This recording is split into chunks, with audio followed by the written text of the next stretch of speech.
Before diving into this incredible story, consider subscribing to the channel and hitting the bell. Every story here has something to say, and you won't want to miss a single one. 12 years old. That was the time Claire Johnson had spent without walking, a prisoner of her own body. At 38, she felt as if she had lived two lives, the one before the accident, luminous, full of travel, dancing, and dreams, and the one after, where each day seemed like a long, silent punishment. In his small suburban home, the wheelchair had become his only means of transportation. The walls seemed to draw closer every day, stifling his will to live. Visits from his family had become less frequent over time, replaced by quick calls, full of empty phrases. "You are strong, Claire, you will get through this." But no one really understood the weight of his despair. The nights were the cruelest. Lying in bed, she thought back to the day of the accident, a distracted driver, a sudden impact, then darkness. When she awoke, the doctors had uttered a sentence that still echoed in her mind. "You will never walk again." 12 years later, she had never stopped hearing that echo. And yet, fate was about to enter her life in an unexpected form, that of a starving stranger, invisible to the world, whom no one ever really looked at. A poor migrant, rejected by all, but carrying a treasure Claire had never suspected. What no one had been able to give her back for 12 years, neither doctors, nor physiotherapists, nor expensive therapies, was about to be reborn thanks to this man. And with him, a truth she hadn't yet understood: sometimes, life chooses the humblest to perform the greatest miracles. Morning was breaking gently over the small town of Maplewood, with its similarly facaded houses and quiet streets. But in the house on the corner of Fifth Avenue, time seemed to stand still. Claire Johnson sat in her wheelchair by the window, staring at the garden she hadn't walked in for years. The flowers, once carefully tended, had wilted. The wooden bench under the tree was covered in dust and dead leaves. She used to spend hours there, reading a book or simply daydreaming. Now she couldn't even make it up the front steps. The room where she lived most of the time resembled a museum of her former life. On the shelf, dust-covered dancing shoes. On the wall, a photo of her, smiling, atop a mountain, her arms raised to the sky. Each object was a wound, a cruel reminder of what she had lost. Claire sighed and spun the wheels of her chair to head for the kitchen. Every movement had become a mechanical habit, devoid of meaning. She grabbed a cup of coffee and placed it on the table. In front of her, a pile of unopened letters was piling up, bills, advertisements, but also invitations to events that she systematically refused. She no longer had the strength to face the gaze of others. Her phone vibrated. She hesitated, then picked it up. Her sister's soft voice echoed on the other end. "Hi, Claire, how are you today?" "Like yesterday." "Like the day before yesterday," she replied in a tired voice. "You know, you should come home this weekend. The kids are always asking about you. I don't want them to see me like this." A silence hung for a few seconds. Her sister didn't answer, used to such refusals. Claire hung up, and her heart sank immediately. She wasn't just trapped in her chair. She was trapped by her shame. The hours passed slowly. In the afternoon, as usual, she sat back down by the window, watching the passers-by. She watched their quick steps, their ordinary gestures, parents walking their children, a sweating jogger, an old woman walking with difficulty but freely. They all had what she had lost. It was then that she saw him for the first time. A thin young man, wearing a worn coat, approached the neighborhood trash cans. He looked around nervously before discreetly rummaging inside a plastic bag. His gestures betrayed hunger and poverty. Claire frowned. Her first instinct was to look away. But something about the way he raised his head to the sky, pulling out a piece of stale bread, caught her attention. His features were lined with fatigue, but his eyes shone with a strange determination. She stood there, frozen, staring at this stranger whom no one else seemed to notice. She didn't yet know that this moment would change the course of her life. The next day, Claire instinctively returned to her window, as if something were calling her there. She scanned the street, not really knowing what she was waiting for. And suddenly he reappeared. The same young man, wearing the same worn coat, his hair tousled by the autumn wind. He walked hesitantly, glancing quickly left and right, as if trying to remain invisible. This time, he didn't just rummage through a trash can, he approached the one in front of the neighboring house and pulled out a dented tin can. Claire felt a pang in her heart. She'd always thought stories of starving migrants belonged in newspapers or on TV reports. But here it was, right in front of her, on her quiet street in Maplewood. She hesitated for a long time. Her instincts told her to stay away, to close the curtains. But another, quieter voice told her that if anyone deserved a gesture of kindness, it was this man. She sighed, rolled her chair into the kitchen, opened her nearly empty refrigerator, and took out a paper bag. Inside she slipped some bread, 2 apples, and a bottle of water. Her hands were shaking as she opened the front door. The cold air hit her in the face. The young man, startled by the noise, jumped and took a step back, ready to flee. His dark eyes stared at her, wary, like those of a hunted animal. "Wait," Claire said in a soft voice, a little hesitant. He didn't move, ready to disappear at the slightest threat. She slowly lifted the paper bag. "Here. Take this, it's for you." Silence fell, broken only by the whisper of the wind. Finally, he took a cautious step forward, then another. He reached out hesitantly, as if fearing a trap. His fingers brushed against the bag, which he immediately clutched. "Thanks," he whispered in a hoarse voice, marked by an accent. Claire froze. She hadn't expected him to speak English, even with difficulty. "Do you have a name?" she asked timidly. He looked down, as if ashamed, then answered almost in a whisper. "Samuel." A small smile crossed his lips. It was the first time he had said her name in days. Claire watched him walk away with the bag clutched to his chest, his step still hesitant but a little less heavy. When he disappeared around the corner, she stood motionless on the steps for a long time, her heart beating faster than usual. She didn't know why she had done this. Perhaps because deep down, despite her own despair, she had recognized in his eyes a pain similar to her own, that of feeling invisible to the world. What she didn't know yet was that Samuel would return. And that this encounter, born from a simple bag of food, would be the beginning of a bond capable of changing both their lives. In the days that followed, Claire couldn't help but watch the street. She felt almost ridiculous, a woman confined to a chair for 12 years, waiting for a stranger she had fed to pass by. And yet, every morning, she watched. On the third evening, Samuel reappeared. His steps were slow, his coat even more worn, but this time he discreetly raised his eyes toward Claire's house. Their eyes met.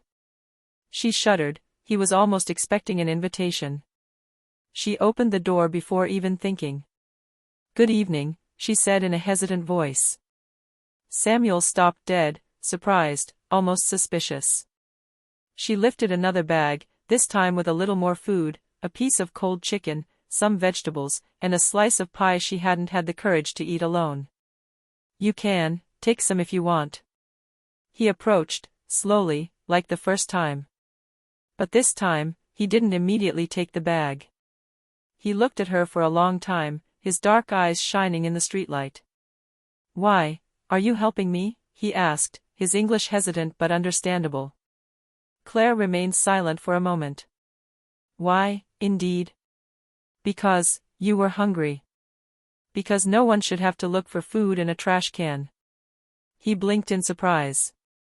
Then, with a shy smile, he took the bag. "Thank you, madam, very much." She shook her head gently. "Not, madam. My name is Claire." He repeated his first name awkwardly. "Clear." The sound of her voice, simple and sincere, warmed a forgotten corner of his heart. That evening, Samuel didn't leave right away. He stood for a few minutes in front of the house, as if he wanted to prolong the moment. Then, Claire dared to ask a question. Where are you from?" He hesitated, looked down, then replied. "From Sierra Leone."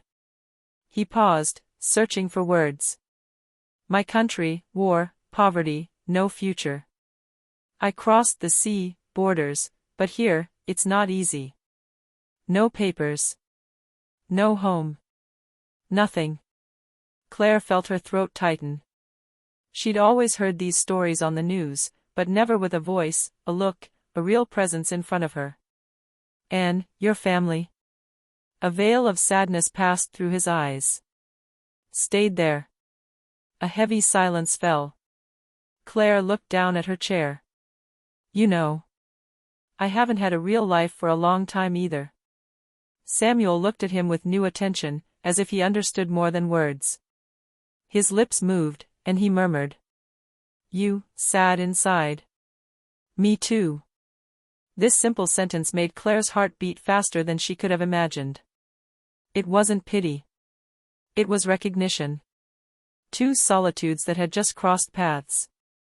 When he finally left, she stood in the doorway for a long time, staring into the night. For the first time in years, she had spoken to someone without feeling reduced by her disability. A fragile bond had just been born. And in the silence of the house, Claire understood that she was waiting for only one thing from now on, to see him again. As the days passed, Samuel's arrival became part of Claire's daily routine.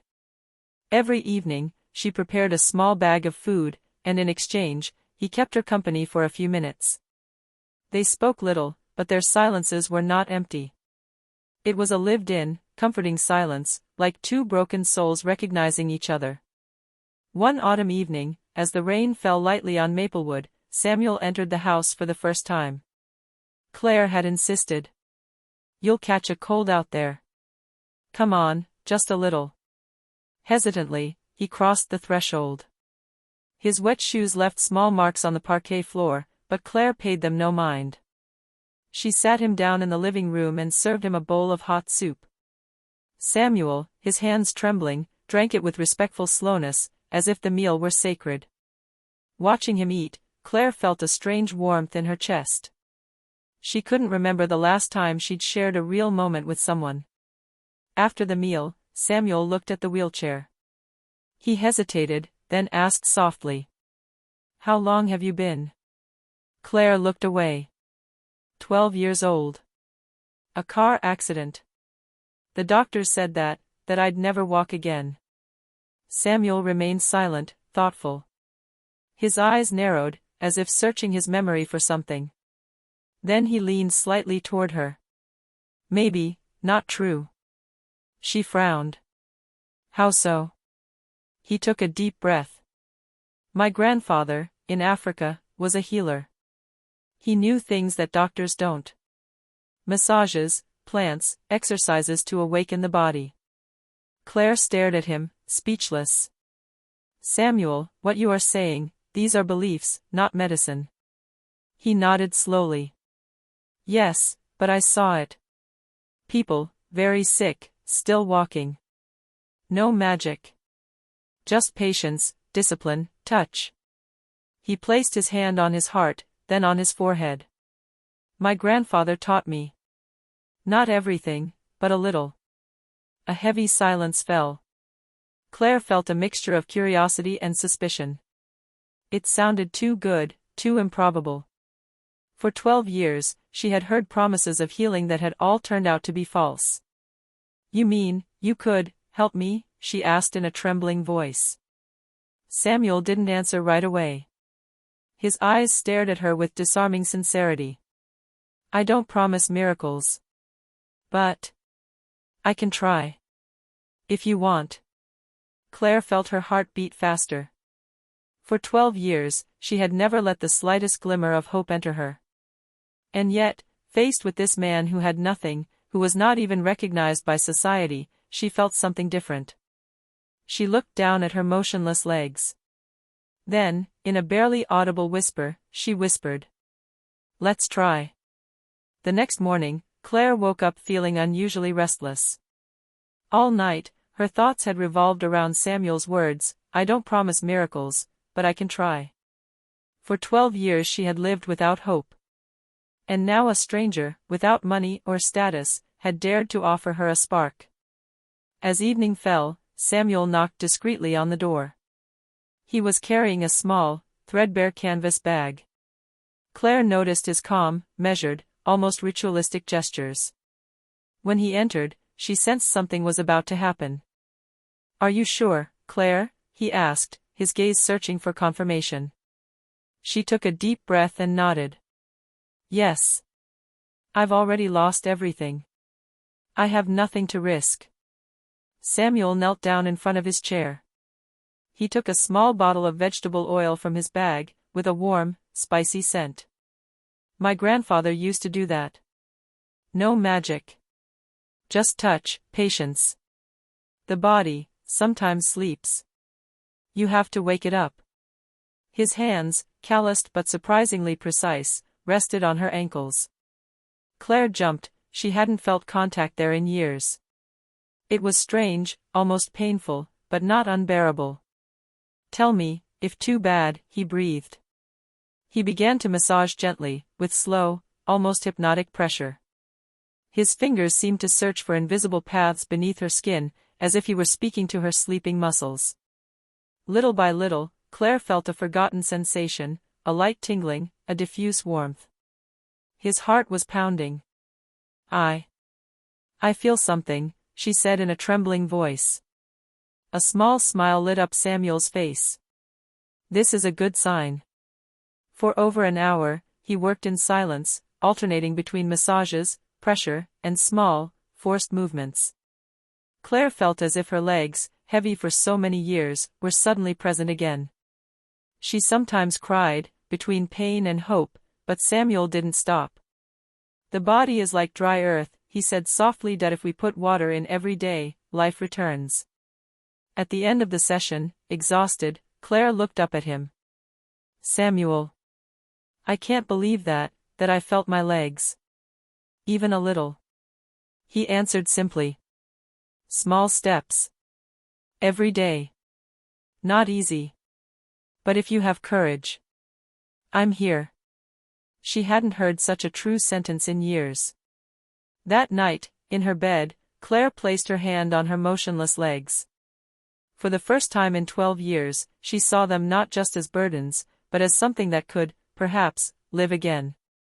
And deep down, one certainty was clear: this was only the beginning. In the following days, Samuel returned every evening. His threadbare canvas bag still in hand, his calm and attentive gaze, he brought with him not only his oils and his gestures, but above all an unwavering patience. At first, Claire thought it would be limited to the massages that restored some vague sensations in her legs. But Samuel had other ideas. One evening, after a long session, he sat up and said, "Now, you have to work too." Claire looked at him in disbelief. "Work? I've been in this chair for 12 years, Samuel. I can't move my legs." He shook his head gently. "Maybe not much. But even a small movement, important. The body has memory. We must wake it up." He placed a cushion under her legs, placed them straight, and asked her to concentrate. "Try, wiggle your toes. Even small. Think big." Claire closed her eyes and concentrated with all her might. Her face tightened, her hands trembled on the armrests of the chair. But nothing came. Not the slightest movement. "It doesn't work," she suddenly cried, tears in her eyes. "This is ridiculous, Samuel. I have no legs anymore, I'm just dead weight." She burst into tears, hiding her face in her hands. Silence fell. She expected him to leave, to give up, like so many others before him. But Samuel remained motionless, his gaze fixed on her with infinite gentleness. He waited until her sobs subsided, then said calmly, "Claire. I see your pain. But if you stop now, you're giving up your own life." She looked up at him, overwhelmed. His simple, even clumsy, words had hit the mark. So he continued. "Every day, a little. Not easy. Very hard. But I believe in you. You must believe too." The next day they started again. And the day after that. The exercises were exhausting. Samuel asked her to push lightly against his hand with her knee, or to try to tense her thighs. Often, nothing happened. Sometimes, a dull ache shot through her legs, a cruel reminder of her damaged body. "It hurts," she moaned. "Pain is life coming back," Samuel replied gently. Every night, Claire felt empty, broken, but strangely alive. She discovered that her body, despite 12 years of immobility, was not completely dead. And above all, she discovered a strength within herself that she thought had disappeared. One evening, exhausted after a particularly difficult session, she looked up at Samuel and whispered, "Why are you doing all this for me? You don't owe me anything." He remained silent for a few seconds, then replied, "Because someone saved me once too. If I can give that, I must." His words echoed within her throughout the night.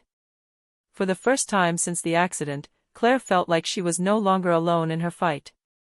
And even though every step still seemed impossible, one truth was clear: she wanted to keep going. She was no longer a woman who endured her life. She was once again a woman who fought to take it back. In the following days, Sarah could no longer sleep. Yusef's words resonated within her like a sweet melody. "You still have a path ahead of you, madam. But you must believe stronger than the pain."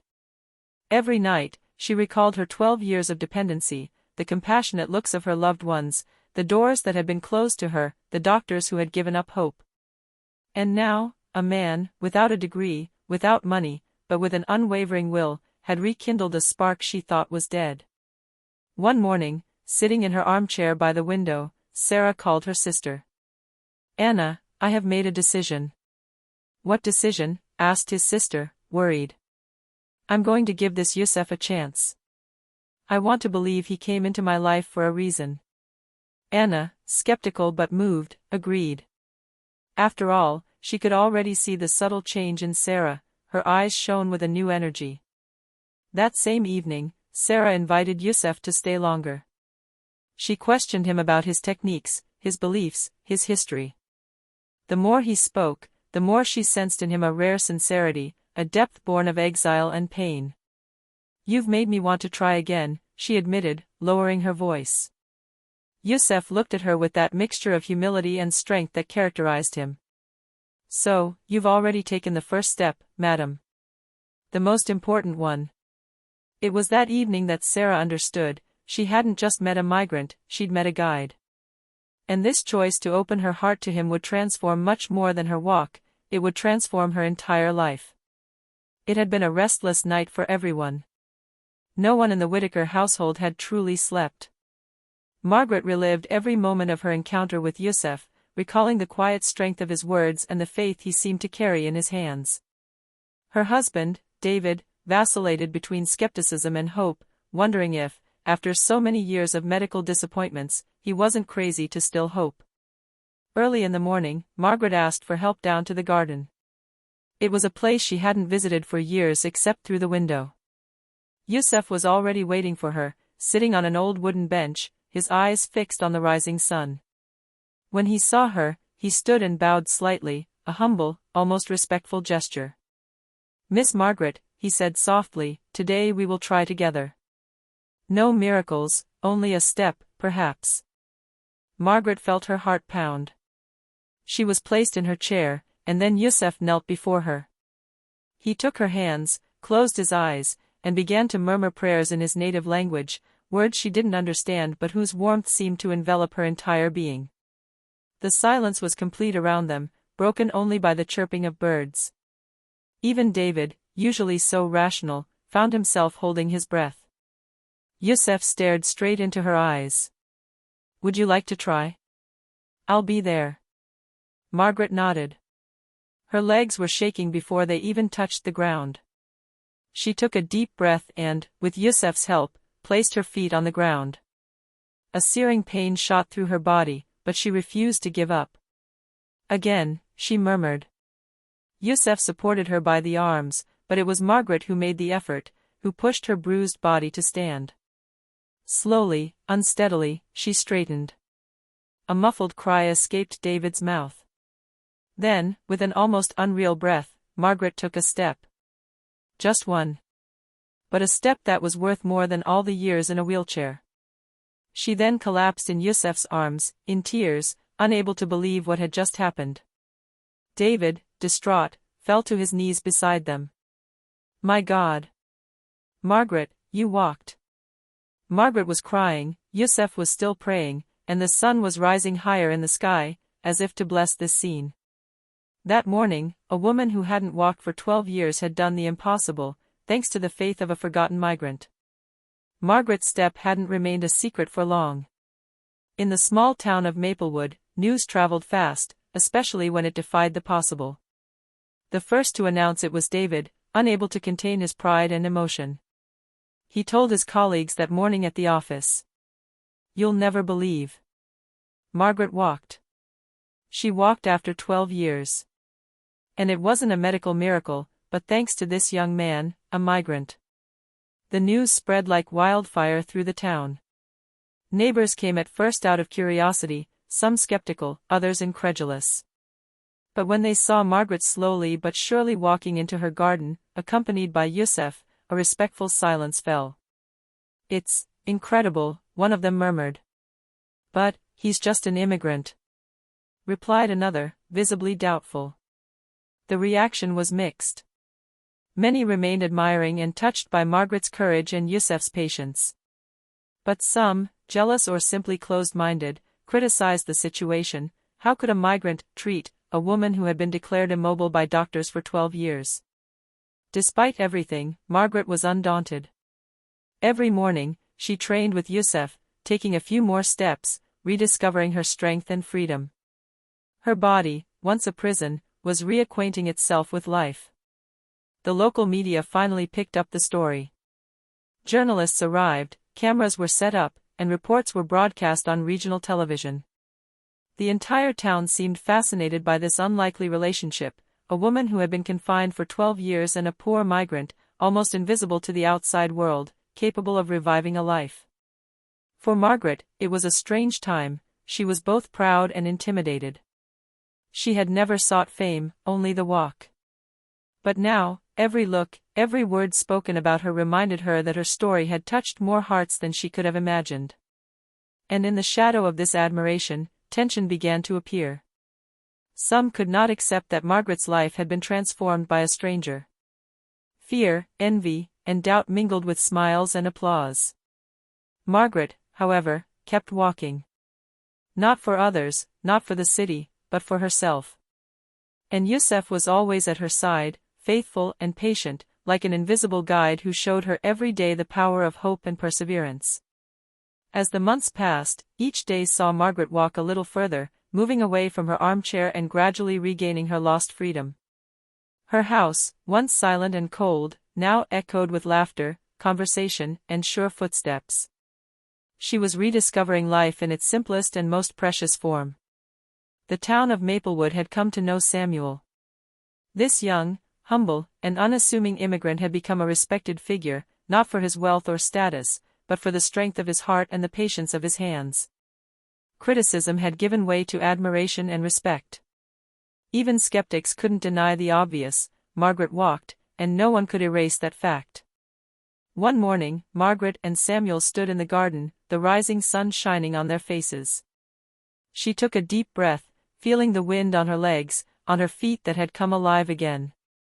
I never thought it was possible, she whispered, her voice trembling with emotion. Samuel smiled softly. You did it yourself. I was only a guide. The courage was already in you. With the support of her family, Margaret founded a small association to help disabled people and migrants in precarious situations. Yusef became the heart of this project, teaching his techniques and bringing the same patience and humanity that had enabled Margaret to walk again.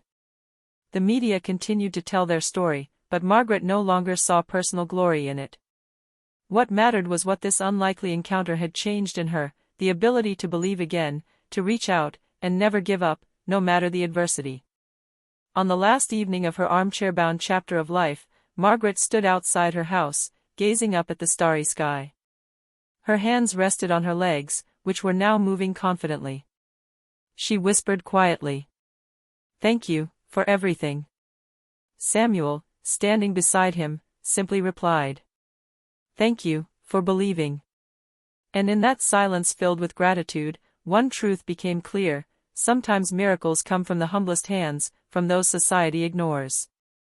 And sometimes, what seems impossible becomes reality, thanks to faith, hope, and the strength of humanity. Margaret Johnson no longer walked with her legs alone. She walked with her heart, free at last, ready to live life to the fullest, ready to inspire the world.